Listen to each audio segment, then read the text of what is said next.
ഇപ്പോൾ social media ഭയങ്കര വൈറലായിട്ട് പോയിക്കൊണ്ടിരിക്കുന്ന ഒരു വീഡിയോ ആണ് ഈ മുഹമ്മദ് അനാസിൻ്റെ ഒരു വീഡിയോ ആണ്. അവനുണ്ടെങ്കിൽ ഇത് കണക്ക് ഡൽഹിയിൽ നടക്കുന്ന കാര്യങ്ങളെക്കുറിച്ച് പറഞ്ഞുകൊണ്ടായിരുന്നു ഒരു വീഡിയോ ഇട്ടിട്ടുണ്ടായിരുന്നത്.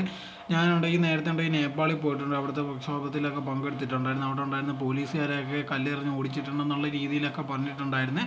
അതേ കണക്ക് ഇപ്പോൾ നോക്കിക്കഴിഞ്ഞാൽ ഡൽഹിയിൽ നടക്കുന്ന പ്രക്ഷോഭം കാണുമ്പോൾ പിള്ളേർ അടി വാങ്ങുന്നത് കാണുമ്പോൾ എനിക്ക് ഭയങ്കരമായിട്ട് വിഷമമൊക്കെ തോന്നാറുണ്ട്. എനിക്കുണ്ടെങ്കിൽ ഇപ്പോൾ കാലൊക്കെ ഉണ്ടെങ്കിൽ വയ്യാതിരിക്കുകയാണ്, എല്ലൊക്കെ ഒടിഞ്ഞിരിക്കുകയാണ്. അതുകൊണ്ടാണ് എനിക്കുണ്ടെങ്കിൽ ആ പ്രക്ഷോഭത്തിൽ പങ്കെടുക്കാൻ പറ്റാത്തത്. ഇല്ലെങ്കിൽ ഞാനും അവിടെ പോയി പോലീസുകാരെയൊക്കെ അടിച്ചേനെ എന്നിട്ടുള്ള രീതി ഭയങ്കര വൃത്തികെട്ട രീതിയിൽ, അതോടെ തന്നെ ഭയങ്കര ഒരു എന്താ പറയുക, ഒരു തീവ്രവാദ രീതിയിലുള്ള രീതിയിലൊക്കെയാണ് ഇവൻ സംസാരിക്കുന്നത്. അവിടെയുള്ള പോലീസുകാരെ വെടിവെച്ച് കൊല്ലണം, എന്നിട്ടുണ്ടെങ്കിൽ പാർലമെൻറ്റ് കത്തിക്കണം, അവിടുത്തെ കോൺസ്റ്റിറ്റ്യൂഷൻ്റെ ബുക്ക് ഉണ്ടെങ്കിൽ എടുത്ത് കത്തിക്കണം എന്നുള്ള രീതിയിലൊക്കെ ഭയങ്കര രീതിയിലുള്ള സംസാരമാണ് അവൻ സംസാരിക്കുന്നത്. ഇത് കഴിഞ്ഞതിന് ശേഷം ഉണ്ടെങ്കിൽ അവന് പണി കിട്ടിയത് മനസ്സിലായി. ആൾക്കാരുണ്ടെങ്കിൽ അവനെതിരെ റിപ്പോർട്ടും കാര്യങ്ങളൊക്കെ കൊടുത്തു തുടങ്ങി. എന്തായിരുന്നാലും ശരി, അതിന് ശേഷം ഉണ്ടെങ്കിൽ ഈ വീഡിയോ ഡിലീറ്റ് ചെയ്തതിന് ശേഷം പുതിയൊരു വീഡിയോ ആയിട്ടുണ്ടെങ്കിൽ അവൻ രംഗത്ത് വന്നിട്ടുണ്ട്.